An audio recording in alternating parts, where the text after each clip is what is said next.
Bom dia, sou o professor Sérgio Alves, vou estar com vocês aqui na disciplina de Introdução à Neuropsicologia do curso do IEPS.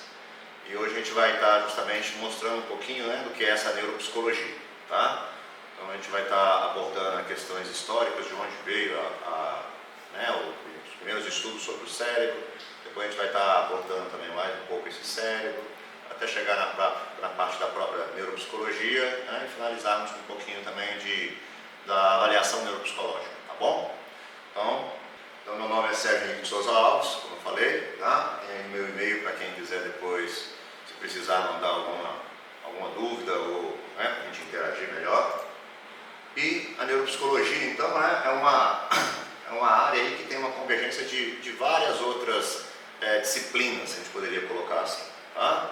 Então ela pega ali a questão da medicina, na parte da neuroquímica, da fisiologia, da neuroanatomia, da neurologia, tem a questão da fisiologia, a questão da psicologia. Então ela é uma área que ela tem, temos que ter conhecimento sobre essa parte neuroanatômica, sobre a parte neurofisiológica, temos que ter também conhecimento sobre como funciona o comportamento das pessoas, principalmente em relação aos processos cognitivos. E aí, quando eu falo de processos cognitivos, a gente está falando de quê? Basicamente de atenção, percepção, memória, linguagem, pensamento, consciência, tá? As funções executivas. Então, esses seriam os principais processos cognitivos. Então, quando a gente fala de neurociência, de neuropsicologia, é uma área que ela de integração entre essas disciplinas todas, tá? Mas de onde que veio isso, Então, um pouquinho da história da neuropsicologia. A neuropsicologia que a gente tem hoje é bem diferente do início em relação até ao próprio estudo do cérebro. Então, no início, não existia nem esse nome neuropsicologia.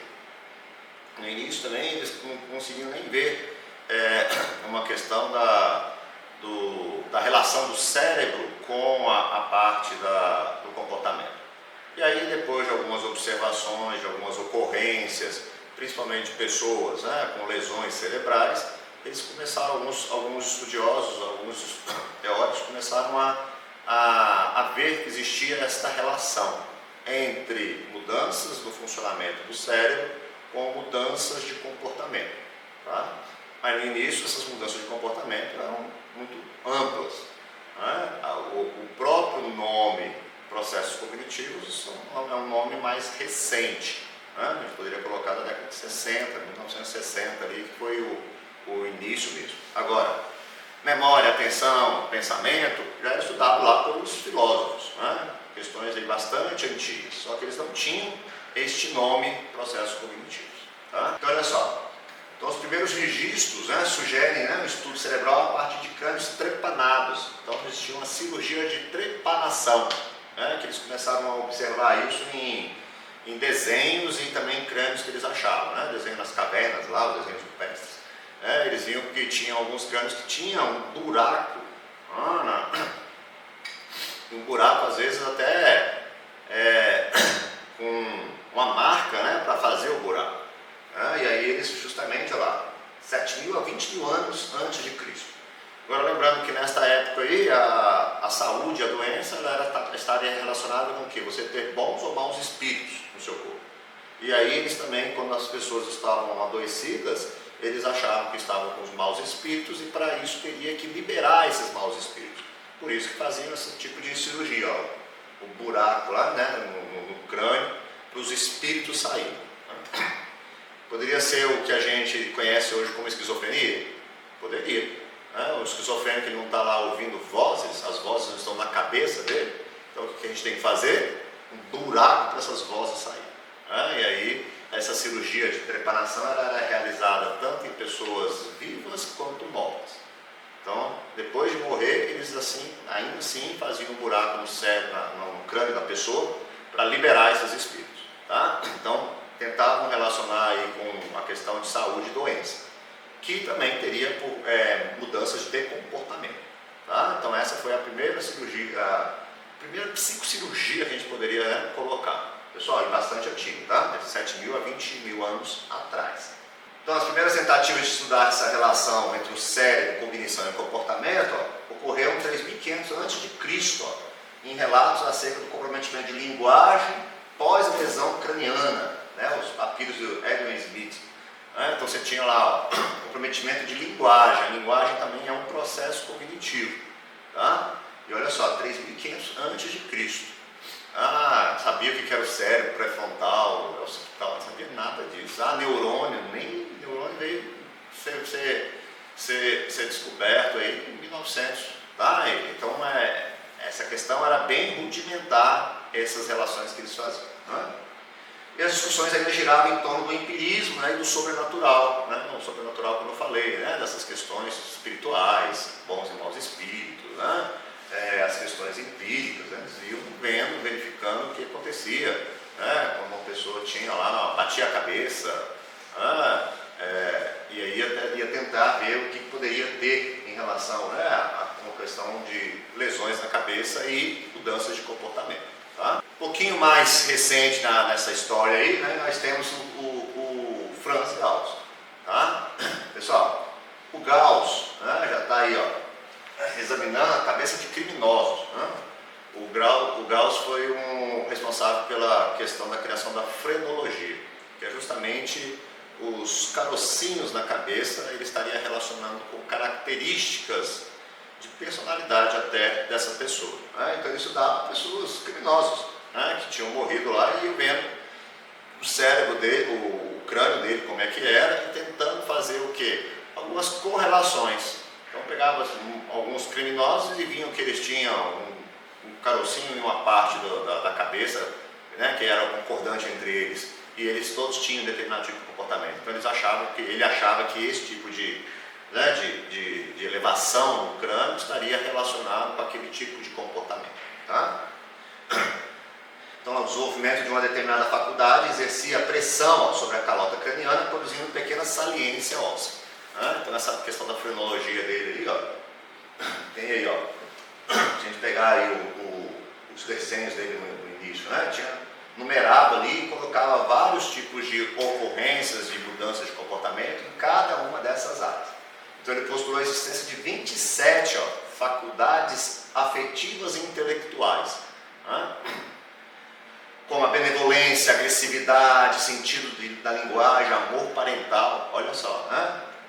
E os estudos dessa protuberância, né, permitiam a compreensão das funções e do caráter do indivíduo. Né? Professor, mas não é só isso, né? Não, claro que não.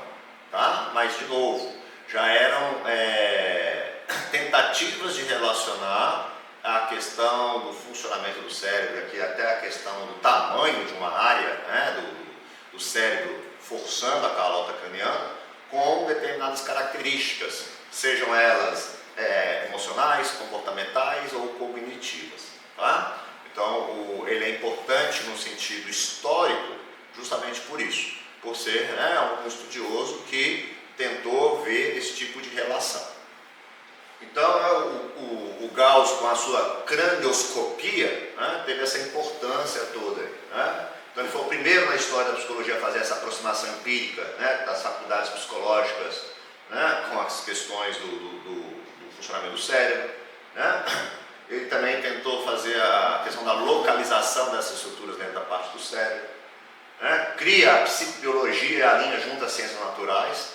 Então ele pega e mostra que a questão, né, do comportamento também pode ter influência dos aspectos biológicos, né, e como os aspectos biológicos também podem influenciar o comportamento. Então ele estabelece o conceito de localização cerebral, que depois isso vai ser retomado com Brodmann, né, e outros pesquisadores também, com a questão, né, de tentar achar funções específicas e locais específicos do cérebro. E aí também surgem algumas perguntas, né, fundamentais quando tem a cranioscopia do Gauss, né, que veio a partir da frenologia. Qual seria a função cerebral? Né? Como se localizam essas funções no cérebro?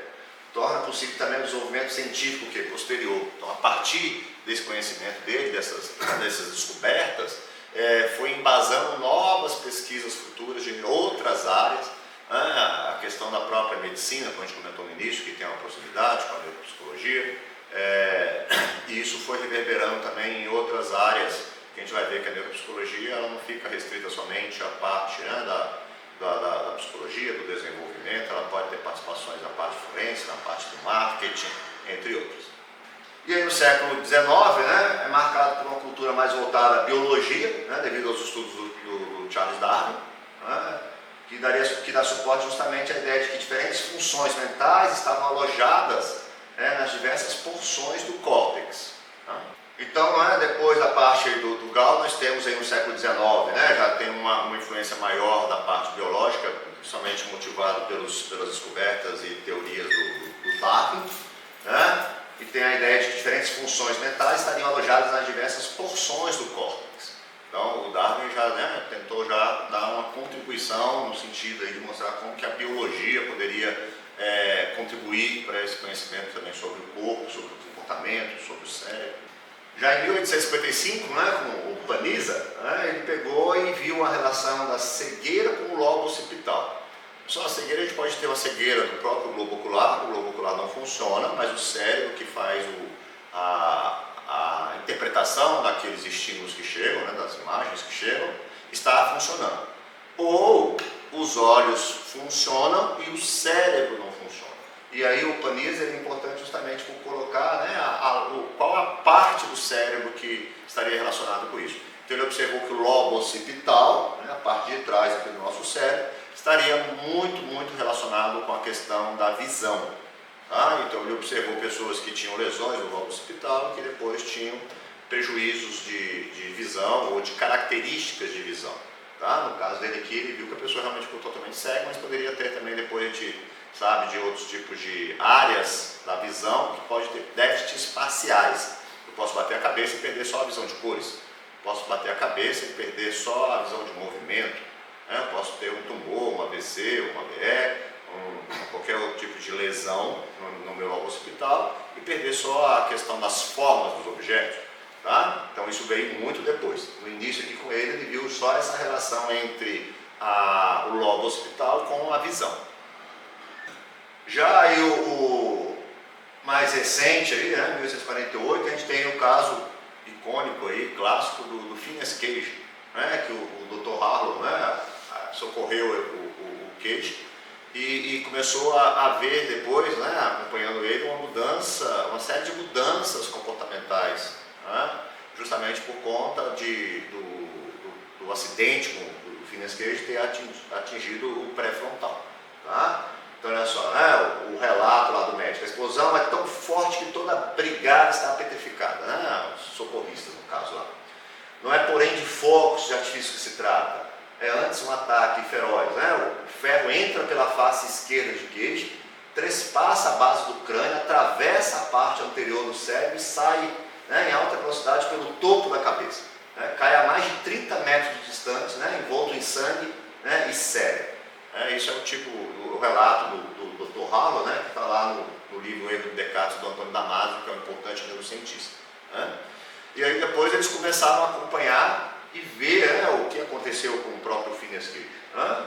Então ele era um operário da indústria americana e aí estava lá explodindo rochas com uma barra de ferro, que eles colocavam pólvora e socavam com a barra de ferro, só que neste movimento a pólvora lá pegou, né, fogo e a barra veio, né, e entrou, como o relato anterior disse, né, pelo olho dele, subindo, né, e perfurando o lobo pré-frontal. Né? Então lá, teve o seu cérebro perfurado com uma barra de metal, sobrevivendo apesar da gravidade do acidente. E aí depois desse acidente, eles começaram a perceber uma série de mudanças em seu comportamento. Tá? Então olha só, aparentemente ele não tinha sequelas, porém apresentou mudança acentuada de comportamento, ó, sendo objeto para estudos de casos muito conhecidos entre os neurocientistas. Né? Por isso que eu falei que era um caso, né, clássico. Né? Não tem como a gente falar de neurociência, falar de neuropsicologia, a gente não falar do Phineas Cage. Então ele se transformou em um homem mau, né, grosseiro, desrespeitoso com os colegas, incapaz de aceitar conselhos. Ó. Morreu completamente sem nada e epilético aos 36 anos. Né? E aí depois vieram outros estudos tentando ver quais seriam, né, as possíveis funções do lobo pré-frontal. Então hoje a gente sabe que o lobo pré-frontal tem relações com o pensamento, com a atenção, planejamento, comportamento futuro, né, controle inibitório, funções executivas. Isso tudo, né, favoreceu essa mudança aí no comportamento do Cage. Tá? Então, assim, então a gente tem que, essas relações começaram a ficar melhores. do cérebro e comportamento. Então lá, a Hahnemann e Damasio, né, através da Universidade de Iowa, através de computação gráfica, né, e da tomografia computadorizada, calcularam a provável trajetória da barra de ferro, né, de aço, que passou pelo cérebro de Cage. Né? Então eles reconstruíram a cena toda. Né? Então a gente tem algumas figuras ali, ó, que mostram justamente o possível percurso que a barra fez. Descobriram que a maior parte do dano deve ter sido feita na região ventromedial dos lobos frontais, né, de ambos os lados, porque ela foi em diagonal, então ela entrou por um lado e saiu pelo outro. Concluíram que as mudanças de comportamento social observadas em Phineas Cage provavelmente foram devidas a esta lesão, observadas também em outros pacientes com lesões no mesmo local. E eles começaram depois a fazer estudos com outras pessoas e começaram a verificar esse mesmo tipo de ocorrência. Tá? Então a parte dos lobos frontais responsável pela fala e pelas funções motoras foi aparentemente poupada. Então, o hemisfério esquerdo, que é o da linguagem que a gente diz, né, que está relacionado aí com áreas importantes como a área de Broca, a área de Wernicke, no caso do Phineas Cage estava preservada. A parte motora também não foi atingida, mas essa parte mais comportamental foi, né, julgamento moral, né, entre outros. É como se ele tivesse perdido a capacidade de contextualizar. Então, concluindo, ó, o caso de Cage é considerado como uma das primeiras evidências científicas que indicam que lesão no lobos frontais pode alterar a personalidade, emoções e interação social. Tá? Então, de novo, né, todas essas características aí podem ser atingidas, modificadas devido à mudança no lobo pré-frontal. Antes desse caso, ó, os lobos frontais eram considerados estruturas silentes, né, ó, calados, sem função nenhuma, né, e sem relação com o comportamento humano. Né? Então eles achavam que o pré-frontal não teria nenhum outro tipo de característica. Como a gente já viu anteriormente, eles já tinham visto, por exemplo, o lobo occipital com a visão, né, outras características. Mas essa questão do frontal eles não tinham ainda encontrado, achado, né, uma função, e a partir desse caso do Cage eles começaram a relacionar isso melhor. Já o Brodmann, né, já começou a fazer outros estudos, né, e ele conseguiu aí, ó, exercícios das faculdades intelectuais e morais depende da organização do cérebro. Então, nos seus estudos, pessoal, ele conseguiu localizar, ele foi colocando esses númerozinhos todos aí na questão do cérebro, e cada númerozinho desse aí era uma área e que ele também conseguia relacionar isso com uma função. Tá? Então, o Brodmann ele é importantíssimo para a questão da neuropsicologia justamente por isso. Então, olha só, surge a origem de estudos anatômicos que deram lugar aos conhecidos mapas cerebrais. Tá? Então, ele ia estudando pessoas que tinham características comportamentais, comportamentais, personalidade, e depois que elas morriam, ele ia estudar o cérebro dela. Né? Ou no próprio, a questão de algumas cirurgias que ele realizava em pessoas, né? E observando o que acontecia se tivesse modificações em cada uma dessas áreas. Tá?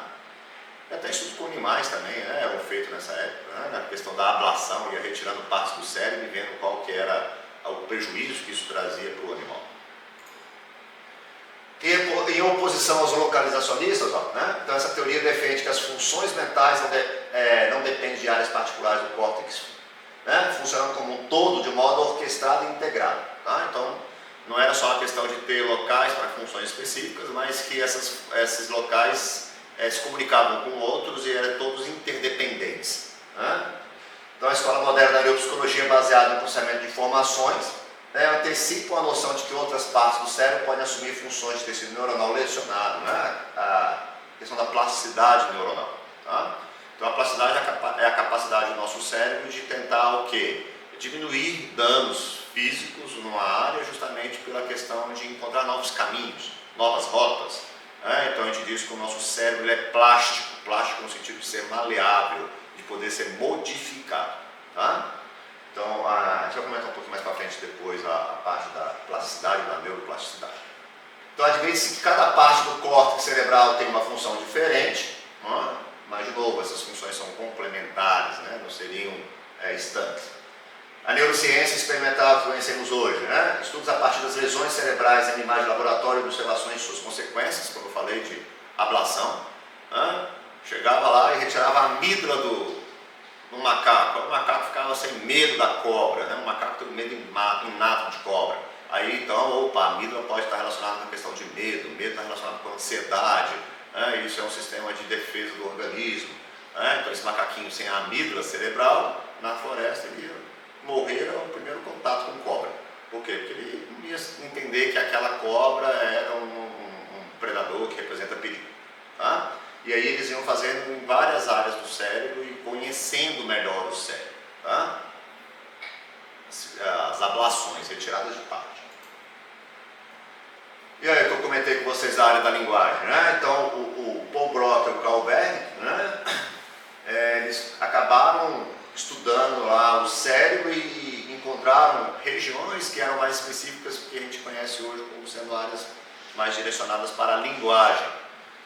Sendo que a área lá que o Paul Broca descobriu, que hoje é conhecido como área de Broca, né, seria muito mais uma área relacionada com a parte motora da fala, enquanto que a área de Wernicke estaria muito mais relacionada com a área da compreensão da fala. Tá? Então lesões nessas áreas aí poderiam estar gerando, né, uma afasia de Broca, uma afasia de Wernicke, se for nas duas áreas uma afasia global. Então eu posso falar sem compreender, eu posso compreender e não falar. Tá? Eu posso não compreender e não falar, que seria uma afasia global. Tá?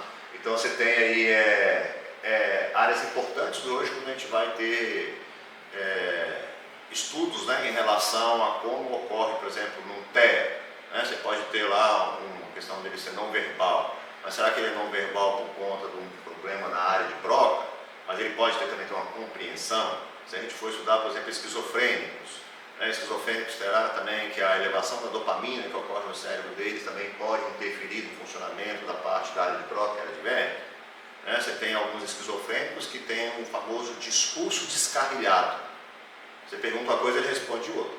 Que dia é hoje? Ah, adoro abóbora. Então assim, ele tem capacidade de fala? A área de Broca está o quê? Preservada, ok. Mas será que ele está tendo compreensão daquela linguagem? Aí a gente poderia colocar que a área de Wernicke dele poderia estar, né, mais com comprometimento. Por quê? Porque a compreensão está limitada e a parte motora da fala não. Tá? Claro que na esquizofrenia tem outros comprometimentos de pensamento, tá? que vão estar relacionados. Mas o Paul Broca e o Carl Wernicke são também estudiosos também importantíssimos, né, para essa história aí da parte da neuropsicologia e das neurociências. Então olha só, denominou o transtorno de linguagem de afemia, né, tendo modificado por Trousseau lá em 1864 para afasia, que eu falei, né, se popularizou, então a afasia de Broca, a afasia de Wernicke. Tá? E a gente pode ter também, igual eu falei, a afasia global. Outros pesquisadores também importantes aí que deram suas contribuições no final do século XIX e início do século XX foram o Vygotsky e o próprio Luria. Tá? Então lá na Rússia também eles se dedicaram ao estudo também do cérebro. Tá? Então o funcionamento cerebral baseado em 3 princípios centrais: plasticidade, sistemas funcionais dinâmicos e perspectiva a partir da mente humana. Então eles deram as suas contribuições também nas faculdades superiores, a questão do funcionamento. Então Luria desenvolveu a noção do sistema nervoso funcionando como um todo, considerando o ambiente social como determinante, né, fundamental dos sistemas funcionais responsáveis pelo comportamento humano.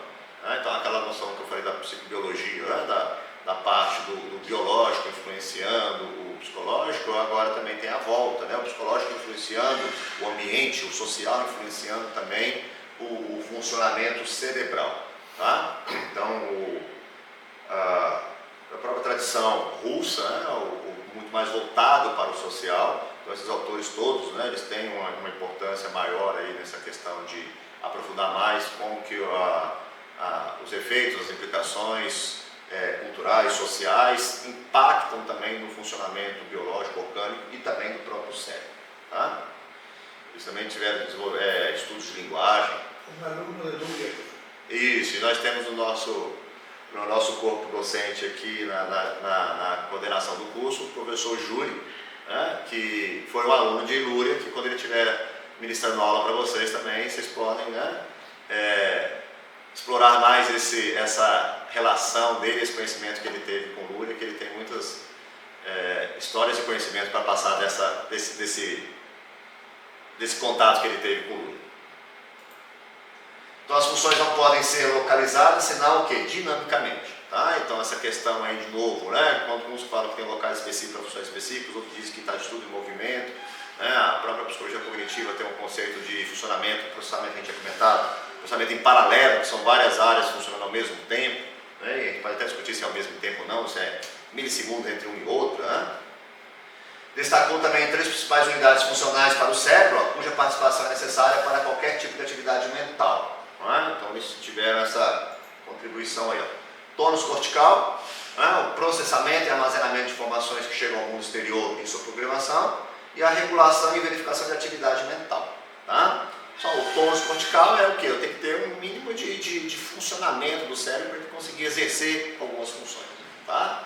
Até quando a gente fala de atenção, né, a gente pode falar da questão, né, do próprio alerta. Né? Eu tenho que estar ali, o meu cérebro tem que estar funcionando para que a atenção seja exercida. Tá? Então, assim, tem que ter um mínimo. E, né, o processamento da informação que eu falei, então as informações chegam por meio dos sentidos, e ali o cérebro vai tentar organizar essas informações todas. Tá? Muitas delas chegam no tálamo redistribui isso para áreas mais específicas. É uma informação de pensamento, vai para um local, é de memória, vai para outro local, e por aí vai. Então a primeira unidade, ó, regula o estado do córtex cerebral, alterando seu tônus e mantendo o estado de vigília. Então você tem que estar vigília nesse sentido aqui de estar realmente acordado, desperto. Tá? E aí você tem algumas áreas importantes para isso, como o sistema reticular ascendente, o SARA, né? Uma rede nervosa não específica que desempenha gradualmente a sua função de modificar o estado de atividade cerebral. Então você tem vários medicamentos também que estão relacionados com a questão do sono, que pode influenciar na parte do próprio SARA, né? O sistema ativador reticular ascendente. A segunda unidade da função de receber, analisar e armazenar informações, né, que eu falei que tem o tálamo ali que distribui tudo. Né, então você tem aí o lobo occipital, né, com a questão visual, o córtex temporal com as questões auditivas, né, a questão sensorial geral, que é o parietal. Né, e a terceira unidade, que é a programação de comportamentos, responde pela sua localização e participa do controle da sua execução. Né. Suas estruturas se localizam nas regiões anteriores, frontais ou pré-frontais, e cerebrais. Tá? E aí já começa a ter o quê? Essa integração entre eles. Tá? Então a gente também não são coisas separadas, estanques. Tá? Elas têm o quê? Relações. Algumas relações muito mais próximas, outras um pouco mais distantes, mas todas têm, né, uma relação. Por exemplo, em psicologia cognitiva a gente diz que a percepção e a atenção seriam processos cognitivos básicos. Mas o que seriam esses básicos? Básicos de dar base para os outros. Por exemplo, se a minha atenção fica falha, a minha memória vai ter prejuízo e a minha aprendizagem vai ter prejuízo. Então, quando uma criança que é diagnosticada com TDAH, principalmente ela vai estar tendo prejuízos na área acadêmica, na escola. Só que lá na escola vai estar tendo prejuízo na aprendizagem. Só que aí começa a fazer um tratamento que pode ser medicamentoso ou não, né? A gente tem outras possibilidades de reabilitação da atenção. Então, toma um remédio ou faz uma reabilitação para a atenção, melhora a memória e melhora a aprendizagem. Tá? Então são todas interligadas, não são coisas, só a atenção. Quanto da sua memória é a atenção, quanto da sua linguagem é a percepção, quanto do seu pensamento é a linguagem, quanto do seu da linguagem é pensamento. Tá? Então tudo isso vai estar ampliando ou não um determinado tipo de característica. Como eu falei, algumas são mais próximas, outras são mais distantes, mas todas elas têm uma relação entre si. Tá? O seu vocabulário vai ampliar ou limitar a sua forma de pensar. Então se eu tenho mais palavras, eu consigo ampliar o meu pensamento. Se eu tenho menos palavras conhecidas, eu tenho uma limitação em relação ao meu conhecimento. Tá? Então você tem aí os Inuits, que o pessoal conhecia como os esquimós. Eles têm quantas palavras para branco? Um monte. Acho que na Finlândia, se eu não me engano, tem quase 400. Só para vocês entenderem. Mas lá é tudo o quê? Branco. Ele tem que saber o que é um branco que ele pisa e não afunda e não morre. Ele tem que saber um branco lá que é o gelo que ele pode derreter, água potável. Tem um outro branco que é um gelo que ele faz um buraco lá, embaixo tem uma foca que ele mata e come. Ele pode ter que saber o outro branco que ele tem um gelo que ele pega e corta e faz um iglu. Agora, se ele não souber disso, ele vai morrer lá em poucos dias? Vai. Se eu chegar hoje lá, né, na Antártica, lá, vou andar lá e vou pisar numa neve lá que achei que era tudo branco e afundo e morro. E ele, opa, aí não. Por quê? Porque esse branco é diferente desse branco. Então, isso amplia a forma deles pensar. Tá? Então, essas funções, esses processos não são estanques. Nem tanto no cérebro, na localização, nem quanto também na realização de funções específicas apenas. Tá? Então, assim, eu até coloco, né, quando eu passo, que é mais interessante a gente pegar e falar que o lobo occipital é a principal área da visão. Não é a única área da visão. Que o lobo pré-frontal é a principal área do pensamento, da atenção, das suas executivas também, não é a única. Você pode ter outras partes do cérebro que tenham também uma atividade menor também para aquela função, que também é função, né, diferente daquela que eles colocariam como sendo somente aquela função. Então, na década de 90, já estamos chegando, já saímos lá de 20 mil anos de Cristo, já estamos na década de 90, foi considerada a década do cérebro, tá? Então, o cérebro foi o órgão aí mais estudado, aí, eles conseguiram ter grandes avanços, e principalmente também devido ao próprio desenvolvimento tecnológico. Tá? Então, pessoal, dentro da neuropsicologia, das neurociências, não tem como a gente, né, dissociar essas questões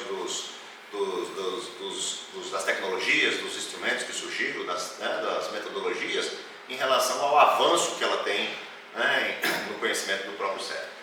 Então, lá, os exames por imagens evoluíram significativamente, são mais acessíveis para diagnósticos precisos de lesões cerebrais. E aí começaram a surgir ressonância magnética, tomografia computadorizada por emissão de pósitos, os PET scans,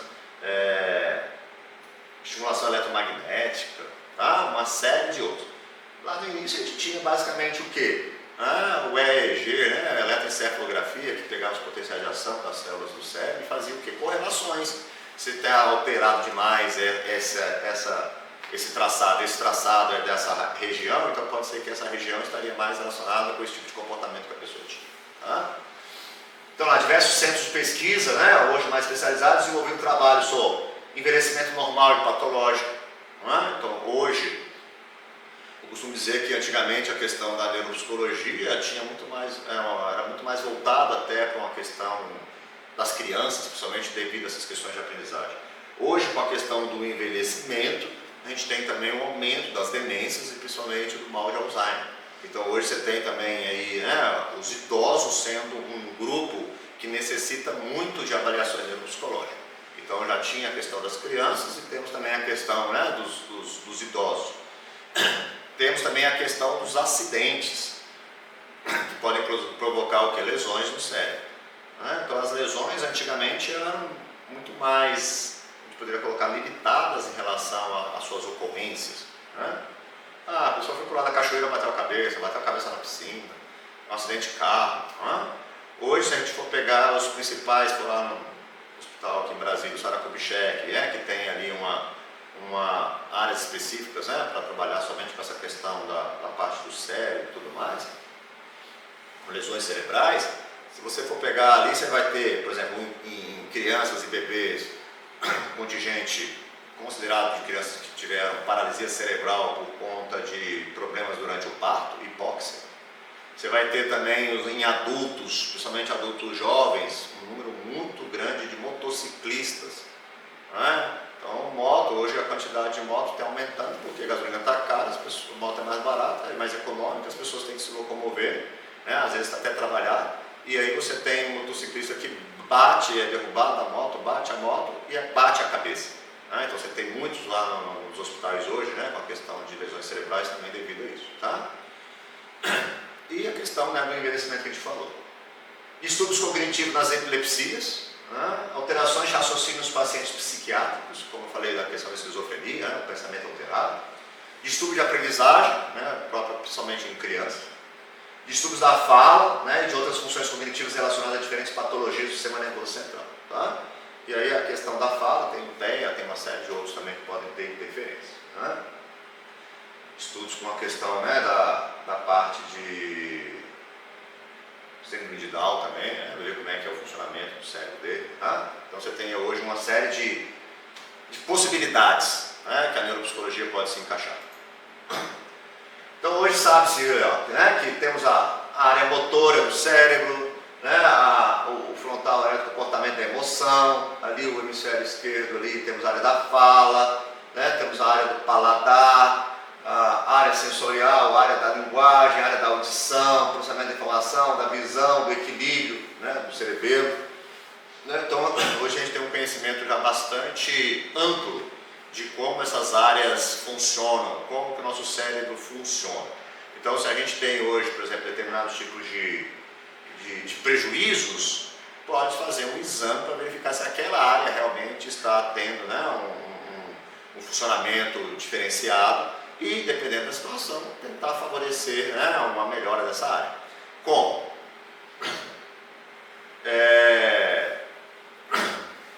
Terapia para TEA. É importante que seja realizado quanto mais cedo possível. Então, o diagnóstico precoce para o TEA é fundamental? Sim.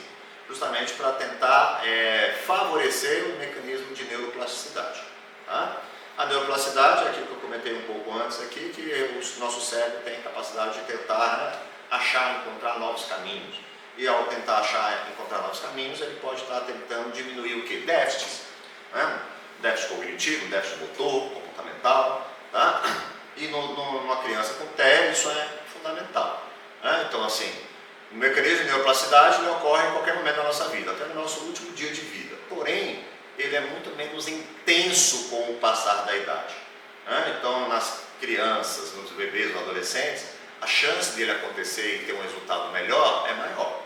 Depois que o nosso cérebro já está mais consolidado, aí já fica um pouco mais difícil dele acontecer no sentido de conseguir diminuir déficits como era na infância e na adolescência. Então, na neuropsicologia, voltou-se seus interesses para correlações com os exames de imagem, estudos aprofundados das funções corticais e determinação mais precisa do nível das suas funções. E quando a gente fala em neuropsicologia hoje, pessoal, não é só a questão, de termos uma avaliação neuropsicológica. Hoje a gente tem tanta avaliação neuropsicológica, que a gente chama carinhosamente de AN, como também temos a reabilitação neuropsicológica, que é a RM. Então, assim, a avaliação é importante para dar um panorama, uma foto do que se encontra. E a partir daquilo que eu encontro, eu posso ter também meios de tentar minimizar, diminuir aqueles prejuízos, que é com a reabilitação. E de tempos em tempos que a gente está fazendo reabilitação, é importante que a gente faça novas avaliações, para saber se a nossa reabilitação está surtindo efeito, para saber se aquele tipo de intervenção que eu estou propondo está sendo realmente uma intervenção que está tendo uma diminuição daquele déficit, seja uma questão de memória, de atenção emocional, de qualquer outra ordem. Então, a sofisticação dos métodos de neuroimagem estrutural e funcional, que eu comentei, tomografia computadorizada, ressonância magnética, tomografia por emissão de depósitos, e nas últimas décadas possibilitou o avanço do conhecimento sobre estruturas e as lesões cerebrais em vivo, e sua relação com as síndromes neuropsicológicas. Então, antigamente, as pessoas morriam sem estudar o cérebro, ou chegavam com lesões sem estudar o cérebro. Agora não, você consegue ver o seu cérebro funcionando com elas vivas. Você vai com um aparelho desse, você vai ver lá o cérebro como está funcionando. Você pode colocar diversos estímulos. Lembra aí como foi seu aniversário de 15 anos, seria qual é a área do cérebro que está relacionada com essa memória afetiva, memória de longo prazo. Eu posso colocar objetos em movimento, objetos parados, eu vejo qual é a área do cérebro que está mais relacionada com o movimento, qual é a parte que não está, objetos com diferentes profundidades, eu vejo se a pessoa, qual é a área do cérebro que está mais relacionada com essa não ter noção de profundidade ou não, objetos coloridos, objetos preto e brancos, e por aí vai, sons, uma unidade de estímulo que a gente poderia estar tentando investigar utilizando esses aparelhos.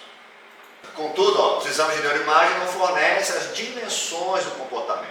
Então, assim, o que a gente consegue ver, pessoal, são correlações. Uma coisa está correlacionada com a outra. Então, assim, cognições, percepções, representações, pensamento, noção, sentimentos, motivações. Eu posso ter lá uma pessoa com uma área que não está funcionando como deveria e que ela não tenha nenhum tipo de déficit aparente. Ela pode ter criado estratégias compensatórias. Tem pessoas hoje que têm TDAH e que não sabem que tem TDAH? Sim. Mas você pode pegar lá o celular dela, vai estar lá uma série de alarmes lá, lembrando ela de fazer uma série de coisas ao longo do dia. Ela desenvolveu uma estratégia? Desenvolveu uma estratégia.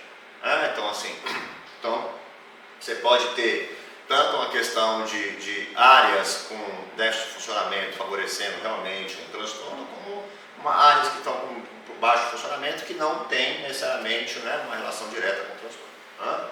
Então você tem ali essas correlações todas.